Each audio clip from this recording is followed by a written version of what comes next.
commented on this team, honor team, many times regarding their abilities to fire the rifles in such a manner that it sounds like just one going off. That's quite a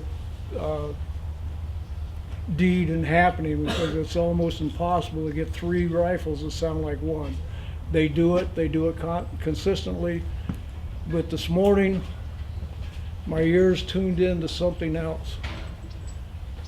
Their footsteps. When you first go in, your DI yells in your face as much as he can that when you're marching, I want to hear one footstep. And so for the first 2 or 3 weeks, all you hear is clip, clop, clip, clop, clip, and the sergeant yelling and screaming. When you're finally done with your 11 weeks, you hear one footstep.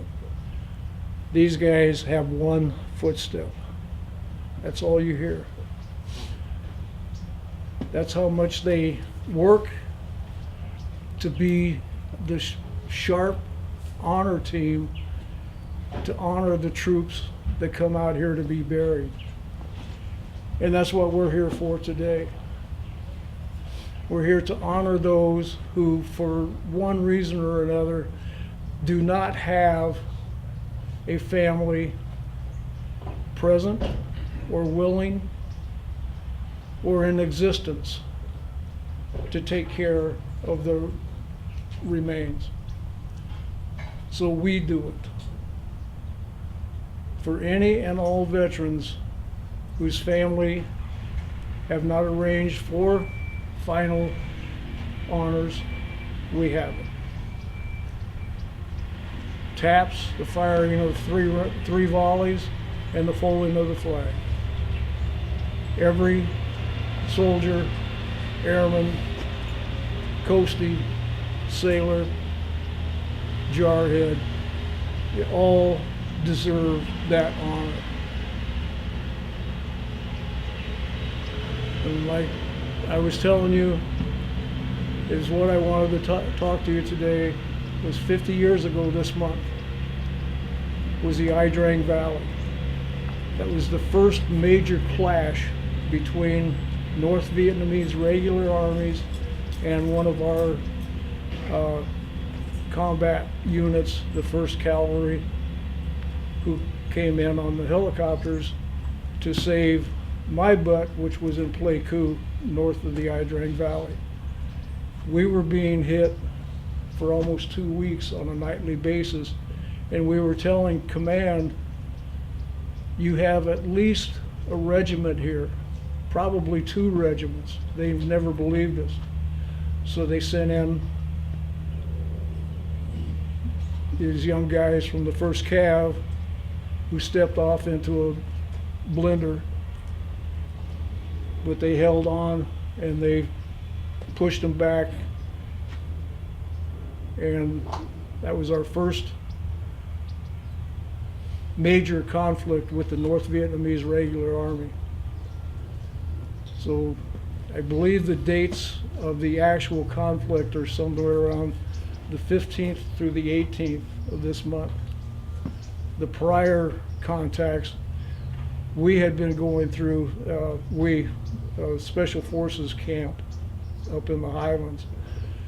We had been going through this every night for about 2 weeks before they finally realized something was going on big and they better get somebody in there to help us. Well, it was almost too late, but for those of you who were there and those of you who helped out, I thank you, because I made it out because of you coming in to help us.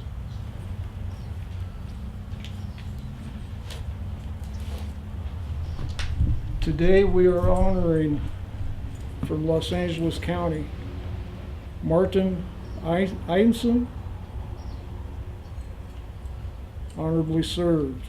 John Villeral, Vietnam. Gary Workman, Vietnam. John Garcia, United States Army, World War II. already brought for interment. Adolfo Hernandez, U.S. Army. Clozell Hardy, U.S. Air Force. Joseph Ronchetti, U.S. Army. William Taborn, United States Air Force. John Wylam, United States Air Force. And Joseph Roebuck, United States Army. I'll tell you once again, it's an honor and a privilege to be here. Recently there's a story that made its way out, it's around national media and on the internet. 6 young men, 6 high school students, 5 seniors and 1 junior from a high school in Detroit, Michigan, decided that they need to do the same thing we're doing here. They needed to honor the veterans that were being buried without families, acting as pallbearers for one of the funerals. There is hope for this country. I am a Patriot Guard rider. I honor the fallen. I stand and witness what no one else wants to see. I ride in the rain. I stand in the hot sun. I hold a flag of the United States of America, a flag that is as dear to me as it was to our fallen heroes. This flag must be here today. I am simply its holder. I am a Patriot Guard rider. I will render honors. I will pay my respects. I hope that my standing here with this beautiful flag will bring some small measure of comfort. I will cry when I hear the 3 sharp volleys of the rifle fire, followed by the beautiful 24 notes of taps. I always do. I am a Patriot Guard rider. Reading from the Bible. Walk peacefully with me through this day. You are wondering how you will cope with all that is expected of you. You must traverse this day like any other, one step at a time.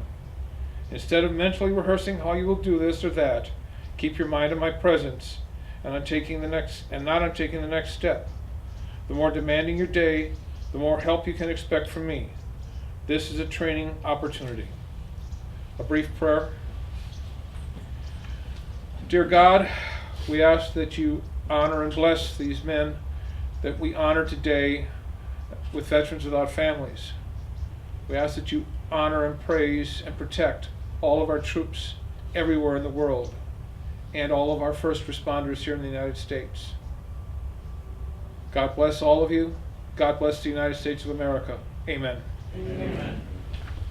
It's amazing sometimes when you go through the newspaper and the editorials, and all of a sudden out jumps an article about, we had a funeral for my uncle at Riverside National Cemetery today, and there was all these bikers there, and they're just in awe over what is done by people who don't even know the first name of the man or lady that they're laying to rest, but they're there to honor that person. Families are just completely in awe of it. So keep up the good work. Patriot Guard riders, Legion riders, we all have a job to do still. If we cannot do him honor while he's here to hear the praise, then at least let's give him homage at the ending of his days. Perhaps just a simple headline in a paper that would say, "Our country is in mourning. A soldier died today." Amen. Amen.